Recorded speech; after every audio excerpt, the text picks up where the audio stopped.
Bonsoir.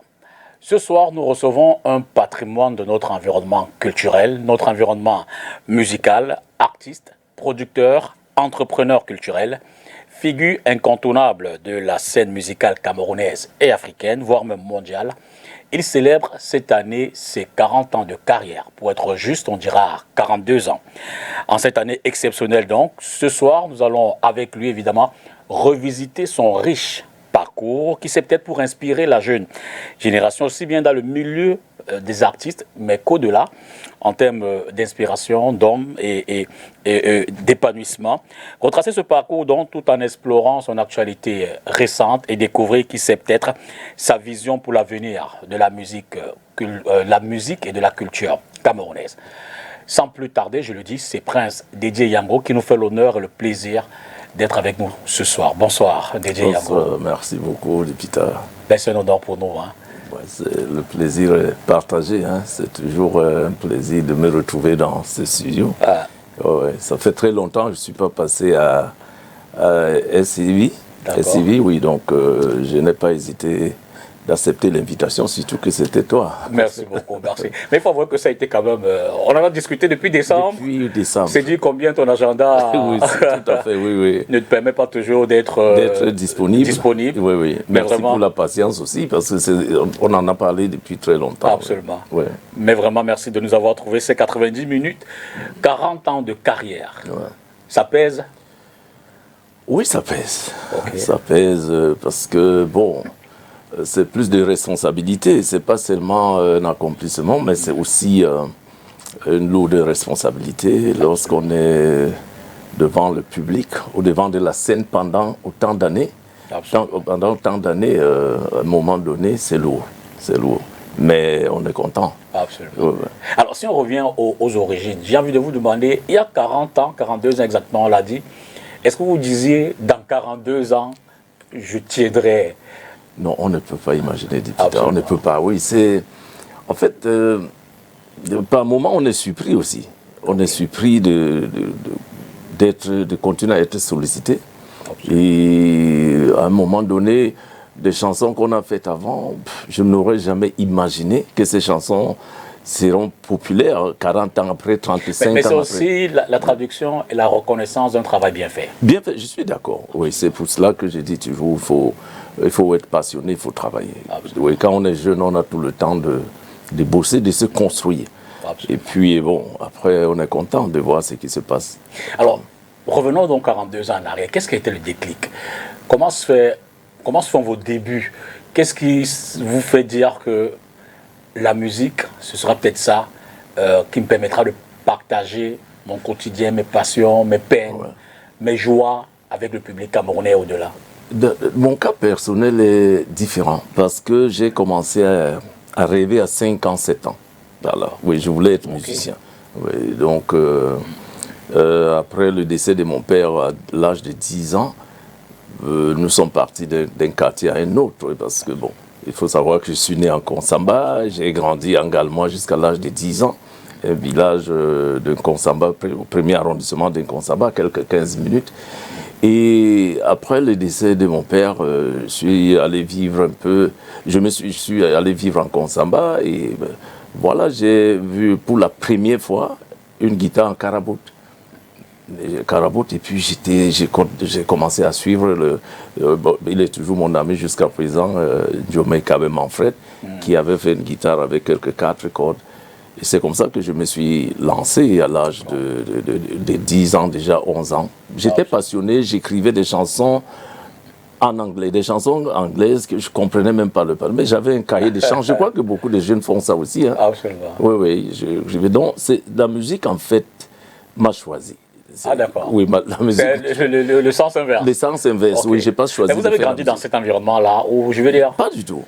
Pas du tout. C'est pour cela que certains doutaient beaucoup, n'ont jamais cru en moi, parce qu'il n'y avait pas de modèle chez nous qu'on pouvait copier pour dire je veux être comme tel, soit en Konsamba ou au village. Non, il n'y avait personne de chez nous.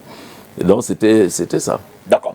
Et quel souvenir gardez-vous qui c'est peut-être de votre première prestation, votre premier grand concert, votre premier grand succès sur scène face au public qui est venu Alors, déjà, en tant que guitariste, j'ai accompagné beaucoup de grandes figures de Makossa à l'époque. Donc, je croyais que j'étais un habitué de la scène. Sauf que la première fois, quand on me présente en tant qu'artiste, quand je deviens populaire, j'avais une trousse qui n'avait pas de nom. Quand j'ai entendu mon nom dans les coulisses, on dit maintenant, mesdames et messieurs, on va vous présenter Bédi et Yango. J'ai grelotté, je voulais faire pipi. Ça, c'était avant un concert? Oui, c'est lors d'un concert. Mon premier concert, c'était au cinéma Capitole à Yaoundé. Cinéma Le Capitole. Donc, j'avais peur. J'ai grelotté même quand j'étais sur scène. Quand j'ai vu les gens applaudir, bon, tout de suite, là, ça a enlevé la frousse. Oui, ça a enlevé la frousse. Et ça vous a déterminé d'en faire mieux? D'en faire mieux, d'animer, d'amuser les gens. J'ai commencé à danser et tout, quoi. Et évidemment que le public a réagi avec... Le public était content, donc ça m'a rassuré. Mais sinon, si vous faitt un peu un regard rétrospectif, quelles sont les grandes tendances, les grands moments forts, qui c'est peut-être aussi des moments je ne vais pas dire de peine, mais tout comme. À chaque moment, il y a un effet particulier dans la vie d'un homme. J'ai connu beaucoup de moments particuliers, comme je disais, mais je me rappelle la fête lorsque je fais mon premier album qui a marché, qui était Service Libre. Et quand ça commence à marcher, je ne suis pas au courant. Oui, mais j'ai remarqué quand même, il y avait souvent les vendredis soirs ou les samedis, un mariage par-ci, par-là, et j'écoutais là, je ne savais pas que j'étais populaire en fait. J'étais déjà devenu populaire. Surtout qu'à l'époque, il n'y avait pas encore pas de télé. Les radios communautaires. Il n'y avait pas de radio communautaire. Il n'y avait pas de radio, pas de télé en plus. Pas de télé. Il n'y en avait pas. Il n'y avait pas de télé. Et un jour comme ça, on me dit, il y a deux messieurs qui sont venus me chercher. Ils étaient habillés en costume. Et je dis, mais qu'est-ce qu'ils sont venus faire? Ma soeur me dit, je ne sais pas. Ils vont revenir à 16h. Ils reviennent donc à 16h et ils me disent, bon, nous venons de Yaoundé. Ta chanson, ça marche, hein, vraiment, on a besoin de toi pour un concert. J'ai dit, ah bon? Et à l'époque, quand ils me demandent, on te paye combien? Je n'avais aucune idée. Je ne savais pas. Il n'y a pas d'évaluation précise. Oui, qu'est-ce que je demande? Je leur ai dit, je vous reviens. Vous êtes où? Ils logeaient dans un hôtel de la place. J'ai couru rapidement voir Jackie Doumbé à Makepe pour dire qu'est-ce que je demande.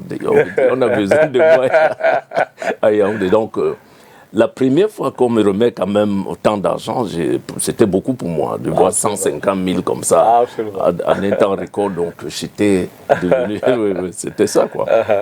Alors, 42 ans plus tard, votre dernier, ou alors un récent bébé, un single, Les Enfants du Continent. Les Enfants du Continent, oui, ça fait... Je veux dire, avant d'en parler, c'est toujours avec la même joie, le même engouement, la même motivation, la même détermination à faire plaisir à votre public? C'est toujours ça. Même sur scène. C'est-à-dire, chaque concert, je me prépare comme si j'étais un gamin. Oui, lorsque je dois faire face au public, c'est la même chaleur, c'est les mêmes inquiétudes, en fait. Oui, c'est les mêmes émotions. Donc, lorsqu'on travaille, lorsqu'on est passionné, c'est ça, quoi. Chaque fois que je prépare un album ou un single, c'est la même chose. Je passe beaucoup de temps, je réfléchis, je me pose des questions, je passe des nuits blanches, c'est la même chose. Alors, quel est le message derrière ce nouveau bébé? Alors, les enfants du continent de Pita, j'ai remarqué que le Cameroun a beaucoup changé. Aujourd'hui, lorsqu'on regarde les débats télévisés, c'est qu'on vit, il y a beaucoup de haine, beaucoup de guerres politiques et tout ça qui divise les Camerounais. Et je me dis, mon rôle aussi, c'est de dire quelque chose à travers ma musique. C'est-à-dire mettre le Cameroun au centre. Oui, il faudrait contribuer à apaiser, voilà. À détendre, à prôner l'unité, à prôner le patriotisme, notre culture. Donc c'est un peu ça, quoi. Il y a aussi cette autre reprise de You Must Go. You Must Calculer, pardon. Tout à fait, You Must Calculer, avec mais en duo. Absolument ça. Ouais, avec Aloche, bon, c'est un jeune que, bon, il a interprété You Must Calculer à l'époque. Quelqu'un m'a envoyé la vidéo, je ne le connaissais pas. Il y a peut-être 3 ans, je crois. Et il a fait une reprise avec le piano et la voix. J'ai trouvé ça formidable. Et quelques temps après, on s'est rencontrés lors d'une émission dans une chaîne de télévision et on m'a fait la surprise de le faire venir. Ok. Ouais, je ne savais pas parce que quand je le vois, je me demandais si c'est un Français, il vit où? Ok. Oui, je croyais que ça s'est passé en Europe. Je ne savais pas que c'était un Libanais au Cameroun. Au Cameroun. Voilà, donc. Et on s'est dit, ok, c'est bien ce que tu fais. Et tu aimes beaucoup le Cameroun, ça me fait plaisir. Donc on verra peut-être qu'on va faire un remix. Donc c'était chose promise, chose due. Et comment ça a progressé? Vous êtes revus? On ne s'est plus jamais revu en fait. Après l'émission, oui, ça fait 2 ans, on ne s'est plus vu. Hein. Et bon, voilà, il a fait une proposition et c'était le moment. J'ai dit pourquoi pas. Et vous êtes aujourd'hui un peu content du retour? Oui, je suis très content. Il n'y a pas un peu de, je ne vais pas dire de regret, mais je veux dire, la version première originale de You Must Go, vous n'avez pas le sentiment de... Non, en fait... Pardon, You Must Calculer. Oui, on ne cherche pas à faire oublier la version originale. Au contraire, c'est pour ramener... C'est des souvenirs qu'on réveille tout simplement. Et... la version adaptée ne va jamais dépasser la version originale. Non, pas du tout. Ouais, donc je suis très fier de cette collaboration, surtout l'amour qu'il a derrière tout cela. Il est tellement... il met beaucoup d'énergie, beaucoup de temps et j'aime ça. Donc c'est une autre façon de travailler qui n'est pas toujours la mienne. Donc ces jeunes-là, ils ont autre chose. Il faut souvent collaborer avec eux. C'est dire combien aujourd'hui vous êtes prêt à tendre la main à d'autres jeunes? Oui, je l'ai toujours fait. J'ai fait un featuring avec Blanche Bailly dernièrement. Oui, je travaille toujours avec des jeunes en tout cas. Et qu'est-ce que ça vous fait de voir que vos musiques, vos chansons, vous-même, en tant qu'artiste, vous traversez des carrières, des générations. Oui. Je veux dire, 40 ans, c'est au moins 4... Oui, c'est une fierté en fait. On est content, on est satisfait. Parce qu'il y avait des moments, il faut l'avouer, hein, c'est-à-dire, on se pose des questions, est-ce qu'on travaille vraiment reconnu, est-ce qu'on me met à mon niveau? C'est-à-dire, il y avait des problèmes, on peut, des moments où on se pose ce genre de questions. Hein. Ouais, et aujourd'hui, c'est rassurant. C'est rassurant que, bon, j'ai tout le temps que j'ai passé, tous les efforts que j'ai eu à mettre sont reconnus. Et ça traverse le temps, ça traverse des générations, c'est atemporel. On s'est dit, c'est une grâce. Donc, alors, pour cette année anniversaire, y a-t-il un agenda précis? Tournée, concert? Oui, tout à fait. On commence par les États-Unis. Le premier concert, c'est le 13, je crois, le 13, le 20. Il y a déjà des dates de septembre. Septembre. Donc, on a déjà au moins 10 concerts aux États-Unis qui sont déjà bookés. Et après les États-Unis, ça va être sûrement le Cameroun. Donc, après le Cameroun, ça sera l'Europe. Des albums aussi? Oui, je travaille encore. Vous êtes en studio encore? Studio, toujours, toujours, oui. Bon, j'ai envie de vous demander, révéler un petit secret? Alors non, pas forcément. En fait, je suis un artiste, je travaille des chansons, je suis toujours en chantier. Et après, je décide, ça peut être un single, ça peut être un album à la fin de l'année. Donc, je continue à travailler, ouais. Il n'y a pas une ou deux notes qui pourraient... Non, pas pour l'instant. Pas pour l'instant, pas pour l'instant. Ouais. D'accord. Et le répertoire durant ces concerts, ou du moins cette tournée, vous avez déjà fait un choix des musiques qui reviendraient ou alors... Non, il y a tellement de chansons et c'est le problème que nous on rencontre souvent. Les gens vont toujours se plaindre. On fait 13 chansons, 20 chansons. On va dire, oh, tu n'as pas joué telle chanson, tu n'as pas... On a ces difficultés souvent, mais bon, il y a quand même des chansons standards. Des chansons standards et qui sont populaires et c'est que les gens aiment, c'est ce qu'on va jouer. L'autre particularité que vous incarnez, c'est de chanter dans plusieurs langues. Des langues nationales, tout à fait. Des langues locales. Mais je veux dire, qu'est-ce qui a inspiré cela? Vous disiez d'ailleurs tout à l'heure que déjà jeune, vous chantiez en anglais, alors vous compreniez même pas l'anglais. Oui. Mais le fait de chanter en plusieurs langues, je pense que c'est venu déjà, si mes souvenirs sont bons, le fait que je viens d'une tribu minoritaire, pas culturellement minoritaire, mais sur le plan administratif, les divisions administratives nous ont éloignés les uns des autres. C'est-à-dire qu'on est dans le Mungu, on est dans le Coupé Manangouba dans le sud-ouest, on est à l'ouest à Sancho et tout ça. Donc, du coup, on n'est pas regroupés. Et je me suis dit, au-delà de chanter en Douala, qui est une langue de tous les Sawa, il fallait que les gens comprennent ce que j'ai dit. Le Cameroun n'ayant pas de langue nationale, il fallait trouver un moyen pour faire passer mes messages.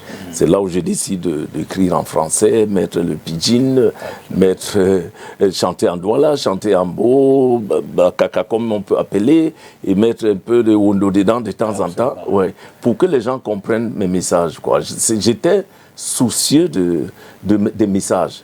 Parce que si je chantais en douala ou en beau, beaucoup n'auraient vraiment pas compris ce que je disais. Oui. Et adapter le pas de danse qui va avec chaque rythme, chaque culture, exactement. Là également, c'est une particularité que vous incarnez. Oui, oui, la scène a toujours été quelque chose qui me fascinait, hein, qui m'a toujours fasciné quand on regardait des artistes américains, le spectacle, travailler. Oui, donc du coup, j'ai commencé à utiliser et les danses, et les danseuses et tout ça sur scène, quoi. Je veux comprendre un peu comment ça se passe dans votre vie, notamment avec celles ou ceux qui vous accompagnent comme danseurs. Vous vous entraînez avec eux, vous avez des maîtres artistiques qui viennent les encadrer et vous, non. Ça se passe comment? Non, disons déjà, je me rappelle ma première sortie à Télépodium, par exemple. Okay. Oui, c'était la première fois que je sortais de... Fin des années 80. Oui, dans les années 80. 88 par là, 88, 89, avec Elvis Comayou. Avec Elvis Sur la télévision nationale. Oui, nous avons passé près de 2 mois à s'entraîner, puisqu'on n'avait jamais fait ça. Il fallait trouver les pas qui vont avec Humours Calculé et tout ça. Et c'était une grande première devant le public camerounais. Et c'est la première fois que j'ai passé à la télévision. Donc on a travaillé sérieusement. On n'avait pas de chorégraphe, mais entre moi et mes danseurs, chacun donnait des idées. Et j'ai toujours eu une idée, une idée des pas de danse. Donc c'est comme ça qu'on a travaillé. Et boum, quand on est passé, c'était un succès total. J'ai dit, voilà. Ça a renversé, comme on pourrait le dire de façon triviale, toute la République. Toute la République, oui. Les concerts, des sollicitations un peu partout après. Partout, oui. Aussi bien sur le plan local que sur le plan international. Sur le plan international, oui. Et les gens, tu vois, les gens essayer de danser comme toi. Quand tu dis calculer, tout le monde le fait comme ça. On fait les pas de danse. J'ai dit, c'est une très bonne chose. Alors, vous avez vécu à l'époque aux États-Unis. Tout à fait. Quelle est l'influence de cette partie de votre vie sur votre parcours? Ouais, disons que l'environnement influence toujours, impacte toujours la vie d'un homme sur le plan du développement d'abord et puis sur le plan culturel. Ouais. L'Amérique m'a beaucoup impacté sur tout ce que je fais, le niveau structurel, le niveau discipline, façon de travailler, c'est l'Amérique.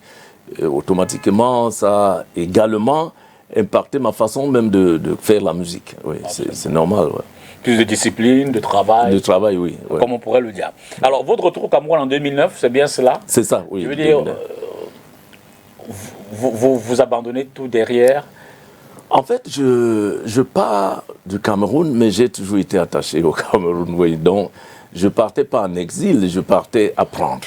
C'est comme ça que j'ai pris la chose et je voulais devenir une autre personne. Et c'est ce que j'ai fait, apprendre et puis maintenant ramener au Cameroun. Donc quand j'arrive, d'ailleurs j'ai commencé par 2 fois l'an, après c'était 4 fois l'an, après j'ai ouvert ma maison de production en 2000. Oui, donc du coup j'étais toujours là. Et après j'ai dit c'est au Cameroun que je dois implémenter ce que j'ai appris et essayer d'apporter... Ça peut être un peu difficile, ce retour, oui, cette nouvelle installation avec votre famille, difficile. surtout dans des localisations. Très, très, très difficile. Déjà, quand je reviens au Cameroun, ma cote avait baissé en tout cas. C'est-à-dire les gens m'avaient un peu oublié aussi. Hein. Ouais, il fallait donc retravailler cette image et travailler dur, que les gens comprennent que je suis sur place pour que je redevienne encore ce que je suis aujourd'hui. Donc, à chaque fois qu'on s'absente, quand on revient, il faut travailler, il faut beaucoup de patience pour rester, quoi. Cela dit, vous en avez parlé peut-être tout à l'heure, concert pour les 40 ans, mais il y a des projets culturels, musicaux spécifiques sur lesquels... Bon, écoute, Dipita, je travaille tout le temps. Je prendrai le cas de mon ébilé que je produis au complexe Le Montagnard à Konsamba ce samedi. Donc je suis toujours actif, je suis toujours en train de travailler. Il y a beaucoup de projets, peut-être certains, je ne peux pas les citer maintenant, mais je suis toujours en chantier. D'accord. Alors, vous revenez en 2009, on l'a dit. À votre retour, quel est l'aperçu, le regard que vous jetez sur la musique nationale? Vous dites, elle a régressé, elle n'a plus, elle ne partage plus les mêmes valeurs. Quel sentiment vous avez à ce moment-là et quel est le défi que vous vous donnez pour qui c'est peut-être... La première fois, quand je reviens, déjà je vais parler de 1998. Je suis venu au Cameroun pour la promotion d'un album que j'avais sorti à l'époque. Et j'ai fait les tours des boîtes de nuit. J'ai constaté qu'on ne jouait plus le makossa dans les boîtes de nuit, surtout la musique camerounaise. On était dominé par le mapuka, la musique congolaise et tout ça. Pas du tout. Et je me suis dit, qu'est-ce que je dois faire, moi? Certains disaient, c'est parce que vous les anciens, vous avez abandonné, on faisait les 5 ans, 6 ans sans sortie de disques. Et je me suis dit, non, je vais plutôt produire des jeunes. Ils vont apporter un souffle nouveau et sûrement, ça peut prendre. Donc c'est comme ça que je rentre dans la production et faire des albums que j'ai fait comme les Longue, Jackie King, Tanus Foué, les Papazoui et autres. Donc c'était déjà ça. C'était déjà ça. Après, maintenant, tout ce qu'on a rencontré, on rencontre des difficultés. Je me suis dit, il faut que je remette de l'argent dans ma carrière. Voilà, donc quand je reviens, j'ai dit, il y a encore de la place. C'est-à-dire, j'avais tourné le dos, je croyais que tout va être occupé et puis on ne parlera plus de moi. J'ai trouvé que je pouvais revenir et m'implanter, m'imposer. C'est ce que j'ai fait. Et donc, revenu en 2009, quand je suis revenu, il y avait des projets que j'avais. Il y avait le projet de réinventer ma carrière. Absolument. Apporter un soutien à la gestion collective des droits d'auteur. Il y avait ouvrir une entreprise, faire beaucoup de... Voilà, des projets que j'avais, quoi. Et en quoi ça a consisté, réinventer votre carrière? Qu'est-ce qui était concrètement fait pour que vous retrouviez votre niveau? Oui, il fallait continuer à faire la promotion, être présent et sortir des albums. Donc, quand vous n'êtes pas là, on ne vous programme pas, on a oublié, c'est un peu ça. Donc il fallait être présent, continuer à accepter des sollicitations et surtout sortir des œuvres, faire des chansons comme École d'amour a été fait en 2009, absolument, par exemple, oui. Donc voilà ce que je faisais, quoi. Ça peut vous prendre combien de temps lorsque vous travaillez sur un album? Alors, beaucoup de choses ont changé, certes, mais une chanson comme École d'amour, ça fait presque 1 an, la composition. Oui. Écrit même le texte, j'ai fait peut-être 6 mois. Je ne faisais qu'écrire. You Must Calculate, c'est une chanson qui a été travaillée en 2 ans. 2 ans de travail.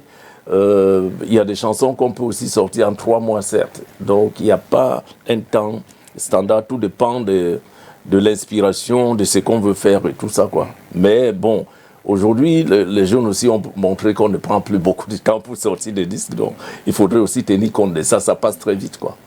Alors, à un moment donné, quand même, la musique camerounaise a un peu subi le coup des influences extérieures. La musique ouest-africaine, qui s'est relativement imposée à un moment, au détriment, évidemment, des musiques locales. Tout à fait. Comment, en tant qu'artiste, vous, dans votre fort intérieur, comment vous vivez cela? Et qu'est-ce que vous faites qui c'est peut-être pour que le public, parce que c'est le public qu'il faut convaincre, revienne aux musiques locales? Alors, comme je le disais tout à l'heure, on a mal quand on voit ça. Quand on voit ça, et on sait ce qui se passe dans d'autres pays qui ne sont pas très ouverts à nos musiques. Il faut beaucoup travailler pour qu'on soit accepté au niveau international. Et lorsqu'on voit que les Camerounais aiment tout ce qui vient d'ailleurs, et sur le plan musical, c'était très très difficile. C'était très difficile. Mais je me suis dit, il faut continuer à travailler, encourager les jeunes aussi, discuter avec des jeunes, leur faire confiance, et puis les conseiller, les accompagner. Et puis ça a pris du temps. Et pour qu'aujourd'hui les jeunes commencent à se ressourcer, à venir à la source pour prendre certaines de notre culture, en fait. Ouais. D'accord. Votre notoriété internationale vous a quand même permis de conquérir les cœurs des citoyens des autres pays. Je veux dire, pour un artiste qui part du Cameroun, est-ce qu'il y a j'ai envie de dire, une potion précise pour parvenir à ce résultat-là? Quelle est la mayonnaise que vous mettez en branle pour pouvoir véritablement pénétrer le marché international. Ouais, je pense que, je prends un cas, hein, lorsque j'ai parlé des services libres tout à l'heure, et puis Salut les maris, c'est des albums qui ont marché au niveau du Cameroun tout simplement. Et je me suis dit, mais pourquoi on ne m'invite pas, par exemple en Côte d'Ivoire ou dans d'autres pays? Il y avait quelque chose à faire. C'est comme ça que j'ai travaillé. J'ai changé de rythme, j'ai changé de style, la façon de composer, la façon de chanter lorsque j'ai fait Humus Calculé. Et puis ça a pris partout en Afrique. Donc il faudrait écouter et chercher toujours à se réinventer. Il ne faut pas se laisser satisfaire par des appréciations des voisins où on ne fait pas la musique que pour son pays ou pour sa tribu.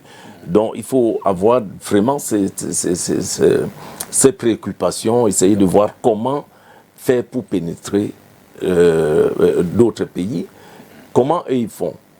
Donc il faut tenir compte de l'image, il faut les vidéogrammes aujourd'hui, le style de musique, mais surtout se ressourcer de pays et moderniser ce qu'on a. Parce que parfois on veut faire comme les autres, pourtant on ne peut pas faire comme eux. C'est-à-dire tu ne peux pas, si je dois écouter, si la musique d'un Camerounais ressemble à la musique nigériane, il faudrait mieux que j'écoute les Nigérians lui-même. Oui, donc je pense qu'il faut l'originalité, il faut faire des recherches pour être et rester authentique. Alors, ceux avec qui vous chantiez il y a 40 ans, beaucoup aujourd'hui ne sont plus sur la scène, mais il y a cette jeune génération qui semble s'épanouir et que le public apprécie. Est-ce que vous avez un regard singulier sur cette génération-là? Vous dites, il marche sur vos pas en mieux, ou alors il y a encore des choses à corriger? Et est-ce que c'est une garantie pour vous, pour pérenniser le succès de la musique camerounaise pour les années à venir? Il faut avouer que les jeunes, ils sont talentueux. On se retrouve sur les scènes. Dieu merci, nous partageons les scènes ensemble. Ils ont beaucoup de talent aujourd'hui. Il y a beaucoup de jeunes qui font bien.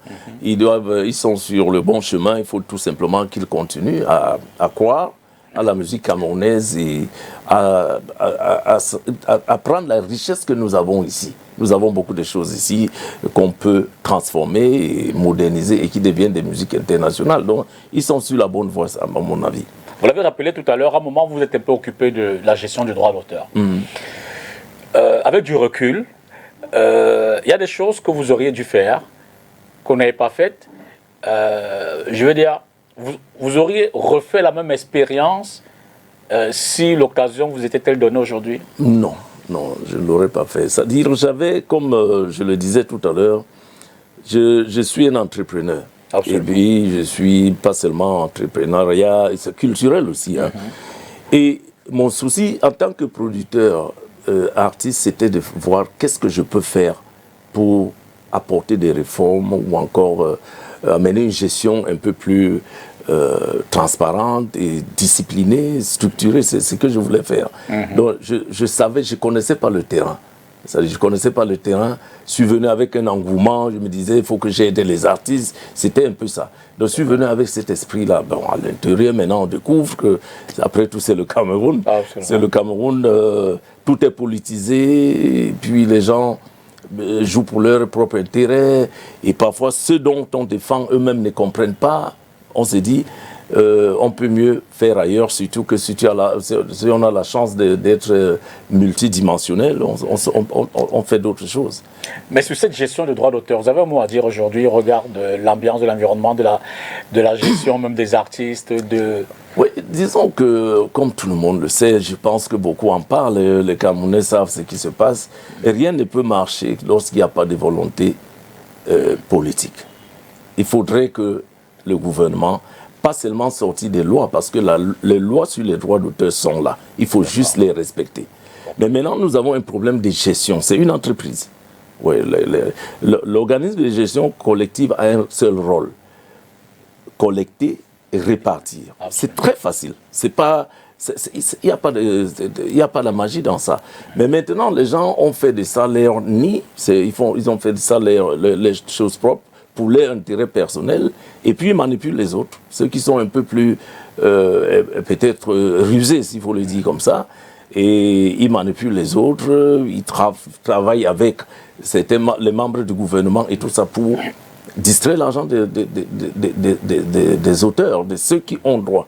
Et donc, du coup, ce n'est pas une affaire d'un dédié, en gros, qui peut venir changer les choses. Il faut une volonté politique. Et qu'est-ce qui serait, je veux dire, s'il y avait des propositions à faire, à votre avis, je veux dire, le meilleur, bon, meilleur, je ne vais pas être en plus, je ne vais pas faire de l'absolutisme, mais qu'est-ce qui devrait mieux inspirer ceux qui sont justement à la gestion de cette affaire pour que tout le monde tire son épingle du jeu? Avant même de parler des propositions, il y a question de moralité. Je ne pense pas que c'est pas moi qui viendrai dire aux Camerounais d'être correct ou aux artistes ou ceux qui volent de l'argent de ne plus voler. Vous voyez même, jusqu'à présent, on met des gens en prison pour des détournements. Et c'est ce qui se passe au Cameroun. Il faudrait une volonté politique. C'est d'abord la première des choses. C'est-à-dire que l'administration, le gouvernement est là pour réguler, mais il ne faut pas qu'il s'ingère dans la gestion collective. Ça, c'est la première des choses. Et la deuxième des choses, il faudrait laisser les artistes vraiment libres. Pas soutenir certaines personnes. Il faut respecter. Je vous donne un exemple. Comment est-ce que je peux gagner des élections? On me laisse faire des campagnes, on me retient, je suis éligible, et subitement, je deviens PCA, je ne suis plus camerounais. Vous voyez un peu, donc, c'est cette mentalité qu'il faut d'abord tuer.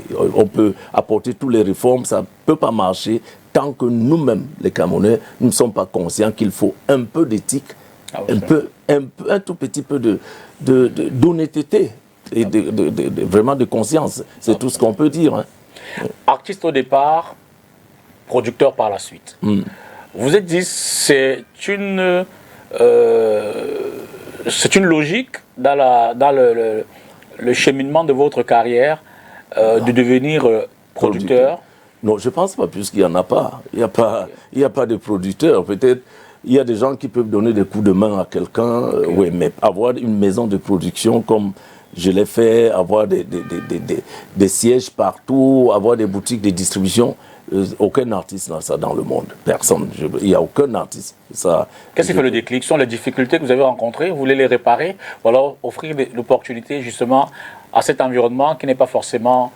Non, j'ai cette chance de réfléchir autrement, tout simplement. Je peux penser comme ça et je me dis, je veux contribuer, n'est-ce pas, pour le développement du Cameroun, mais il fallait d'abord commencer par la musique qui m'a tout donné.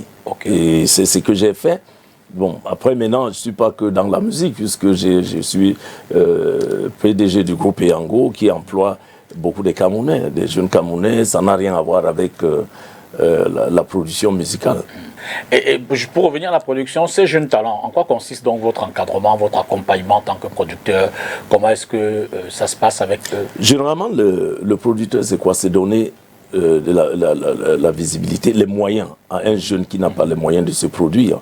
Et donc, ce qu'on fait, c'est d'enregistrer, mettre de l'argent pour les enregistrements, avoir un contrat de management et s'occuper de la promotion. C'est ce qu'on fait pour que l'artiste soit connu ou encore pour que ça rapporte. Maintenant, à l'époque, quand j'ai commencé la production, nous on comptait sur les ventes des cassettes. Absolument. Voilà. Aujourd'hui, rien ne vend. Ça dit, il faut compter peut-être sur le streaming, les distributions digitales et tout ça.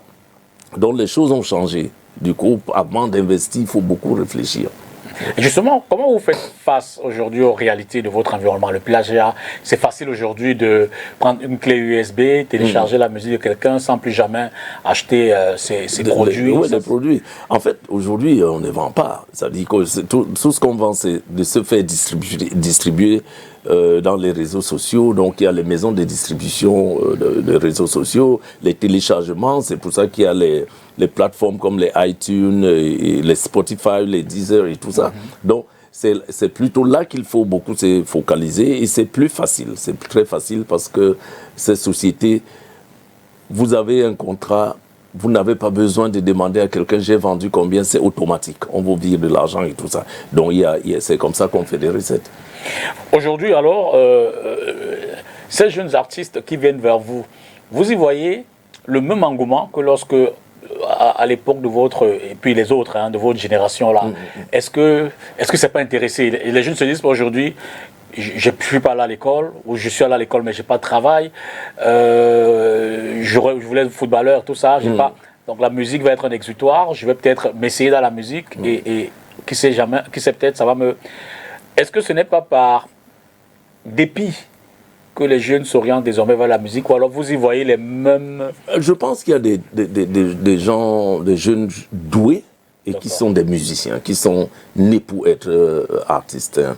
Okay. Maintenant, on trouve beaucoup de gens, des parasites, des gens qui viennent de partout, qui veulent faire la musique pour d'autres raisons ou pour d'autres agendas.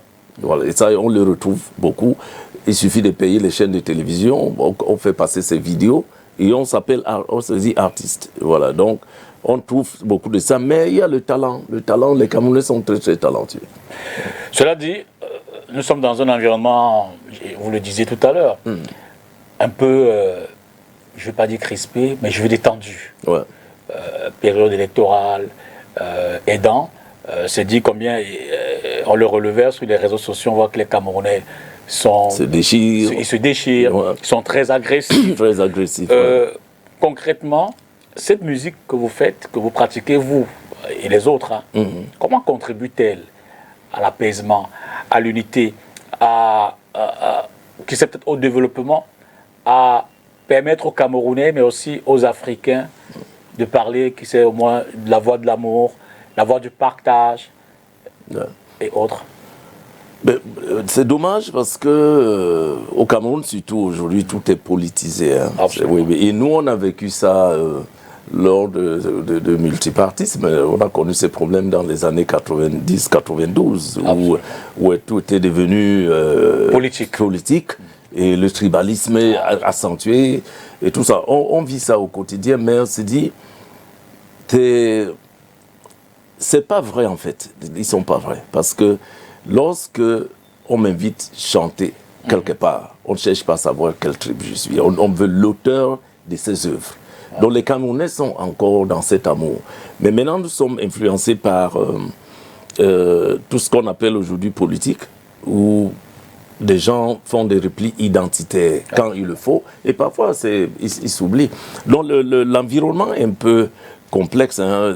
Lorsqu'on regarde, on a même peur de parler. On a les artistes, moi personnellement, je me méfie de dire des choses parce que on ne sait plus si on aura des problèmes venant du gouvernement ou de l'opposition. Puisque si vous êtes un artiste et que vous dites quelque chose en faveur du gouvernement, l'opposition ou la diaspora, on vous boycotte, il y a tout ça qu'on vit aujourd'hui. Donc on ne sait même plus si il y a une vraie démocratie. Vous voyez un peu, parce que, et qu'est-ce qu'on s'est dit? On doit continuer à chanter. Parce que lorsque nous, on continue à être sollicités, on chantait dans des événements qui ne sont pas forcément des événements des gens de chez moi. Absolument. Voilà, donc ça veut dire que la musique a toujours été là pour unir. Et c'est pour ça d'ailleurs qu'on dit la musique doucit les mœurs.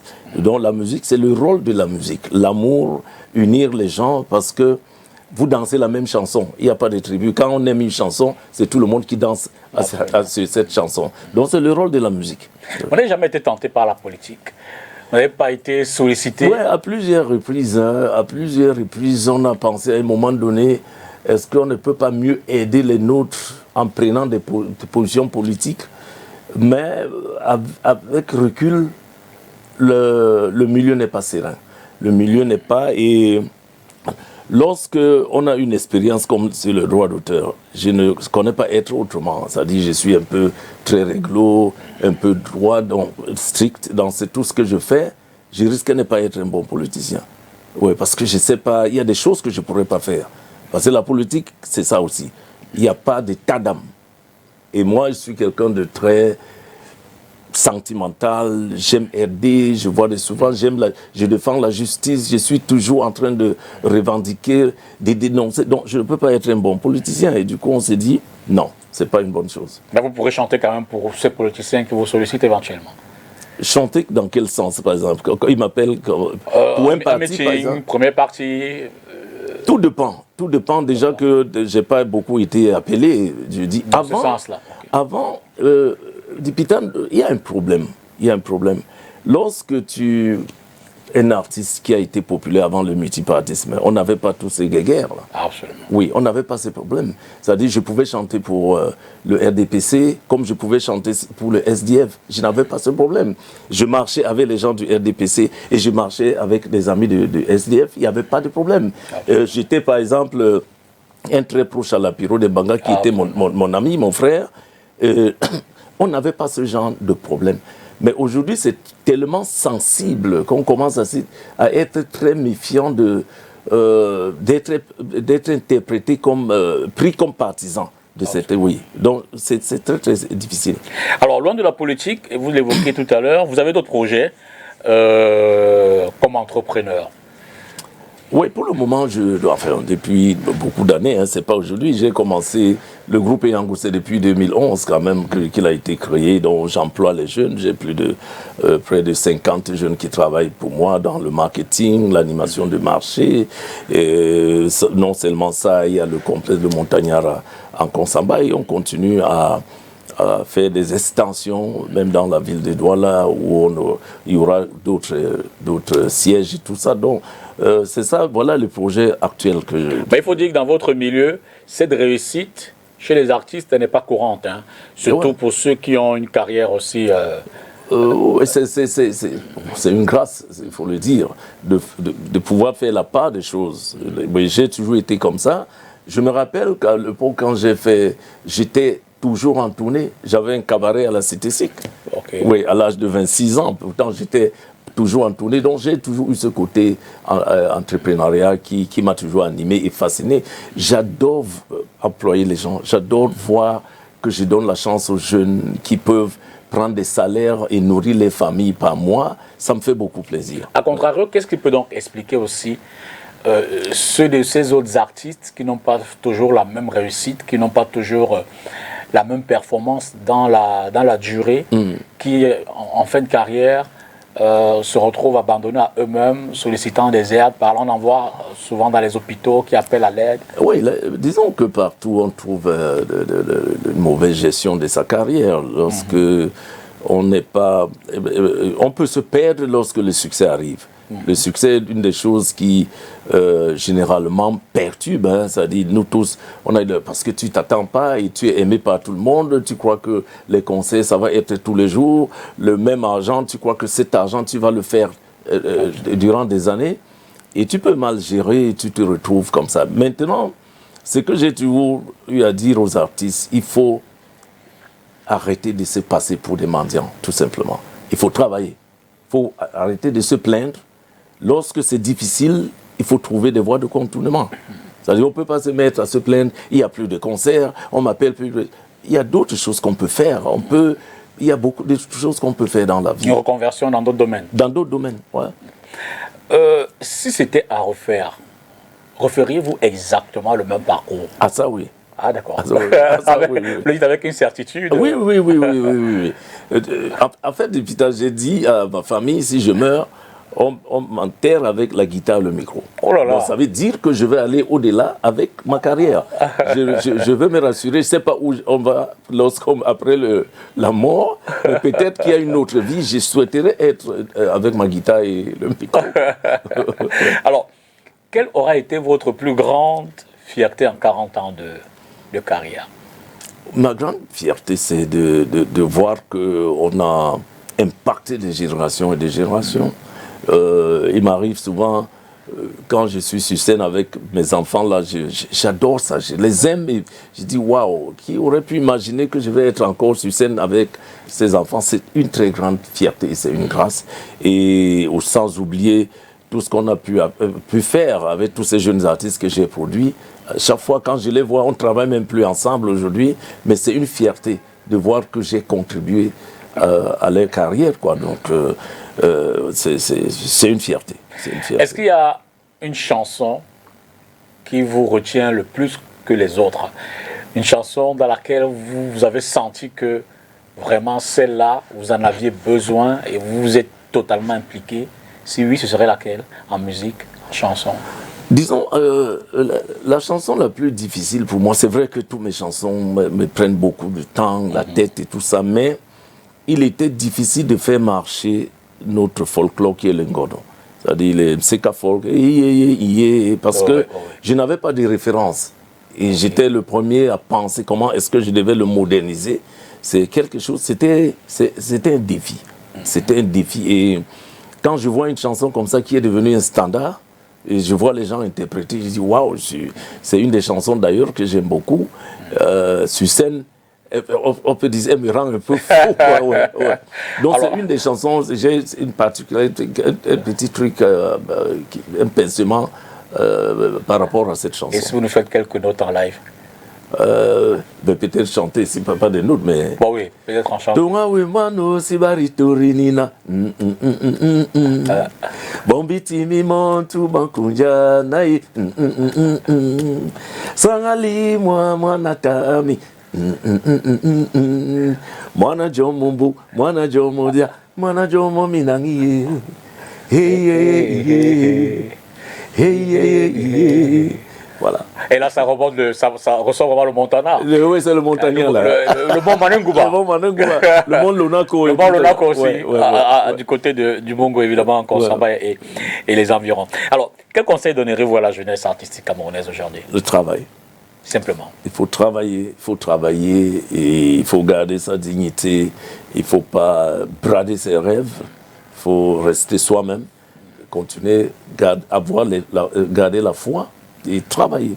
On vous voit aujourd'hui, on a l'impression que c'est un parcours sans difficulté, de tout repos, au contraire. Un fleuve tranquille, comme s'il n'y a pas eu de moment de doute, de moment de se dire...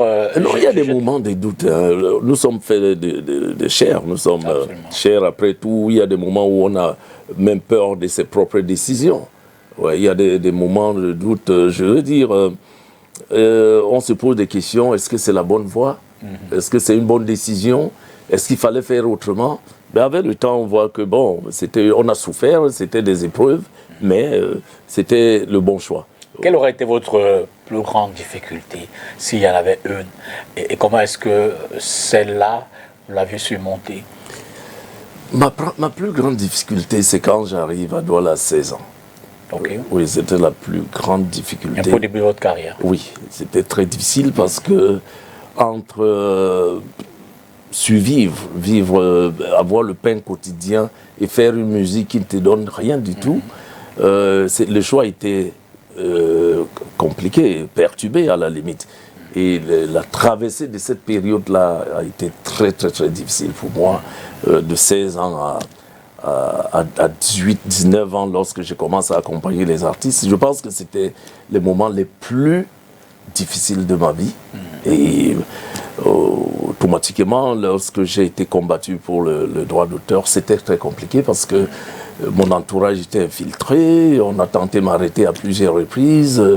Il fallait faire tout pour qu'on me fasse partie du Cameroun, parce que, non, on se demande, mais j'ai eu à me poser des questions avec ma famille ici, mes enfants, je les ai amenés au Cameroun et les enfants, ta femme te demande, mais attends, toi qui aimes le Cameroun, quand on dit déjà que tu n'es pas Camerounais, nous, qu'est-ce qui va se passer? Donc c'est des périodes qui ont été très très dures.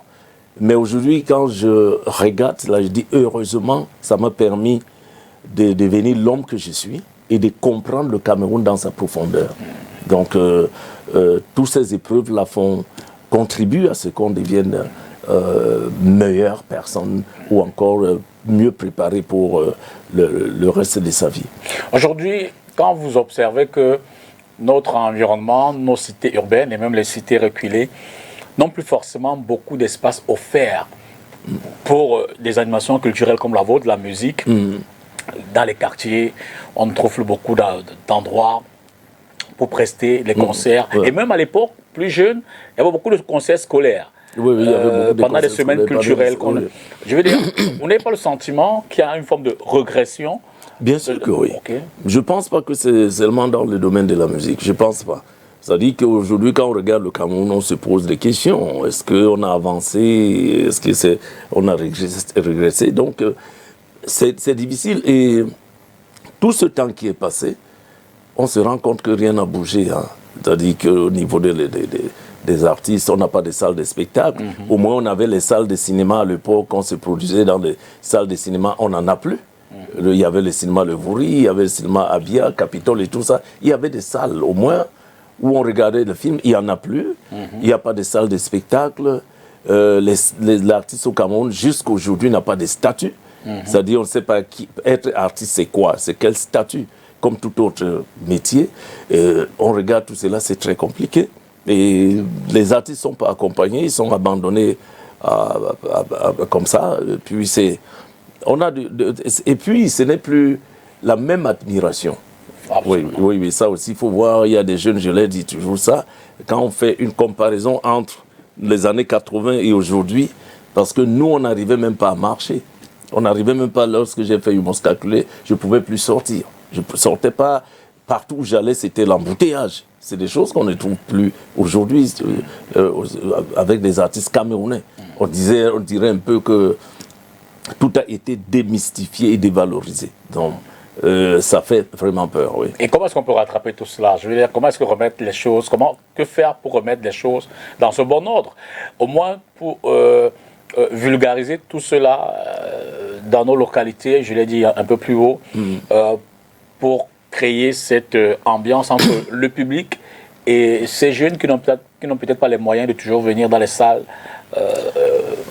Déjà que les jeunes, je crois qu'ils font quand même des concerts. Hein. Je vois pas mal de spectacles à Canal Olympia, des différents concerts. Donc, ils créent quand même des sociétés qui nous aident aussi parfois. Il y a des entreprises de la place qui organisent des grands spectacles dont il nous arrive de jouer dans les stades et où ça. Donc, le public, il y a les festivals aussi. Donc, ce public, ces jeunes-là ont la chance de voir des spectacles. Ouais. Alors, quel conseil donnerez-vous à cette jeunesse-là aujourd'hui? On l'a déjà dit, j'ai dit parler du travail. Il faut garder sa dignité, l'intégrité. Il faut rester, il ne faut pas, comme je l'ai dit tout à l'heure, piétiner, tuer son rêve. Quoi. Il faut continuer à rêver parce que les choses, ça va aller. Il faut garder espoir et continuer à travailler. Moi, je reste sur le travail. Alors, s'il y a une image, je veux dire, que vous souhaiteriez que le public retienne de vous après 40 ans. Tout ce temps que vous êtes invité dans les foyers, qui c'est peut-être à travers la télévision, à travers la radio, à l'époque à travers les cassettes, aujourd'hui à travers YouTube, les réseaux sociaux, même sans vous connaître, les gens vous aiment pour ce que vous faites, vous écoutent, qui sait peut-être suivre certains conseils que vous donnez dans vos chansons. Tout à fait. S'il y a quelque chose que vous aimeriez qu'on retienne de vous, qu'on garde, ce serait laquelle? Ouais, je ne sais pas. Que les gens retiennent que j'ai été utile pendant 40 ans. Que les gens retiennent. Et puis, je pense qu'aujourd'hui, lorsque je lis des messages qu'on m'envoie, je regarde un peu Facebook et tout, ce que les Camerounais me disent, ce qu'ils pensent de moi, ça suffit pour. Ça dit que on s'est dit, on a travaillé, on a pris le bon chemin et on devient un modèle, c'est une très bonne chose. Mais on ne devient pas modèle dans la fausseté, dans la facilité. On ne devient pas un modèle dans une société lorsqu'on fait du faux. Il faut comprendre. Je n'ai jamais été celui qui s'attache au matériel. Le matériel me trouve, je travaille dur pour gagner ma vie. Donc je n'ai jamais couru vers la facilité. Je pense que c'est ça que les gens doivent retenir. C'est-à-dire qu'il faut rester intègre, il faut garder l'éthique, quelles qu'en soient les difficultés. Notre société a besoin de modèles, des gens qui peuvent dire non, même quand ils voient quelque chose devant lui, c'est très, très facile de gagner de l'argent. Je dis, je ne fais pas. Et à ceux-là qui ont qui doivent accompagner les artistes, les producteurs, qui c'est peut-être les entreprises qui investissent souvent, et même celles qui ne le font pas, que pourriez-vous leur dire? D'accompagner, de continuer à accompagner des artistes. Il y a des artistes, des entreprises qui travaillent beaucoup déjà avec des artistes, des entreprises brassicoles, les entreprises téléphoniques. Hein. Ils font déjà beaucoup, mais ils peuvent encore mieux faire. C'est tout ce que je peux dire, qui continue à encourager la culture, Parce que lorsqu'on va dans d'autres pays et on voit que les mêmes compagnies, qui sont des compagnies téléphoniques, ce qu'ils font pour les artistes nigériens, au Nigeria par exemple, ou en Côte d'Ivoire, ça n'a rien à voir avec ce qu'on fait ici. Donc, je pense que ce n'est pas suffisant. Ils doivent accompagner des projets. Malheureusement pour nous aujourd'hui, tout ce qu'on entreprend, on n'est vraiment pas accompagné. On n'est vraiment pas accompagné. Le complexe de Montagnard, j'ai déjà depuis 2 ans et demi que j'ai ouvert le complexe de Montagnard, j'ai eu à produire toutes les têtes d'affiche en Konsamba. C'est dans mes propres poches. Personne, aucune entreprise ne veut accompagner. Alors, c'est difficile. Lorsque vous faites des festivals, vous n'avez pas le sponsoring.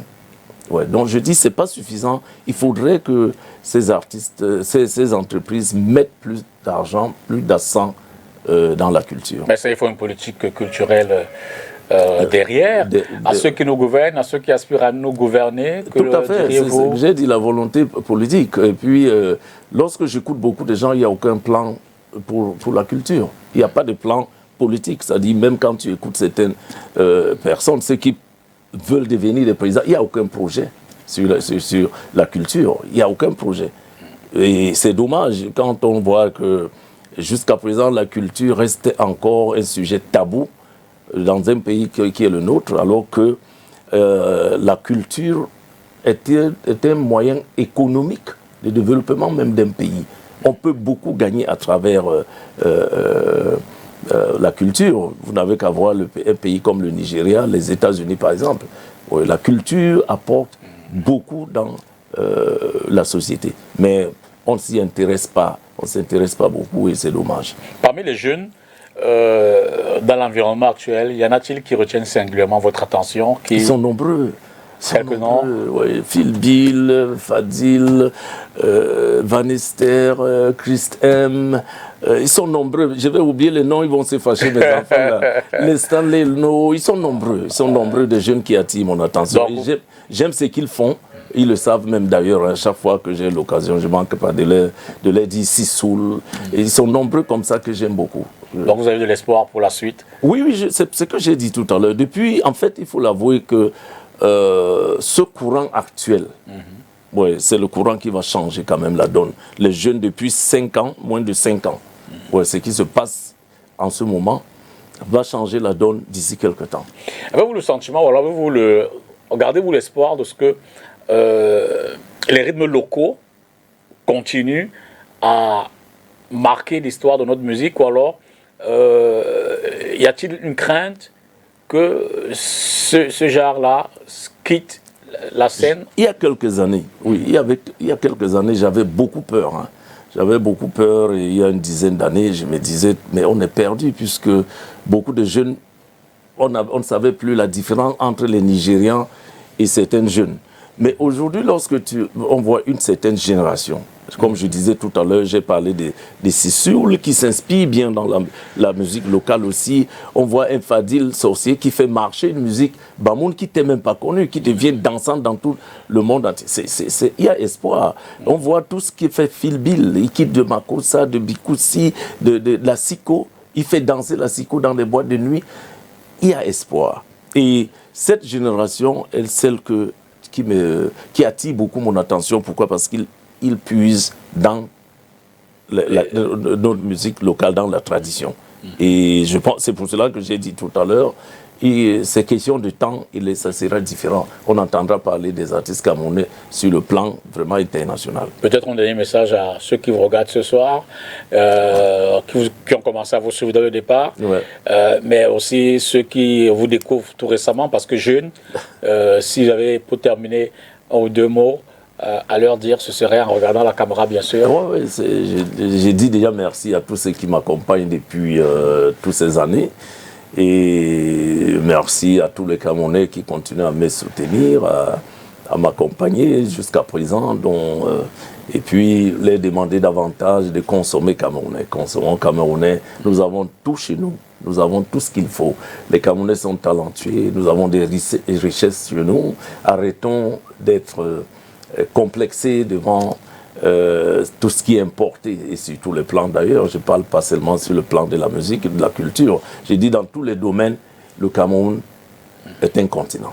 Ce ne sera pas un call. Le temps pour moi de dire au revoir aux téléspectateurs, mais on va sortir en musique. Ce temps-là, vous allez choisir laquelle. Je sais que vous êtes tout le temps prêts. Donc, je dis merci à ceux qui nous ont regardés ce soir. On va laisser Didier Yango. C'était l'invité de ce jeudi vraiment pour un retour. Je reviens des congés, vous le savez. C'est un grand plaisir de reprendre en musique.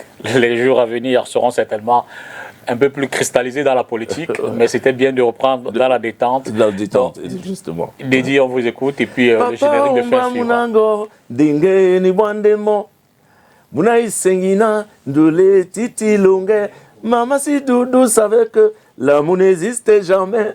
C'est que Doudou n'aurait pas la maladie du cœur. Oh lolo, Aïe Senginde, Munaï Sengina, Doulé, Titi Longue. Oh, a compris. Merci. Merci beaucoup.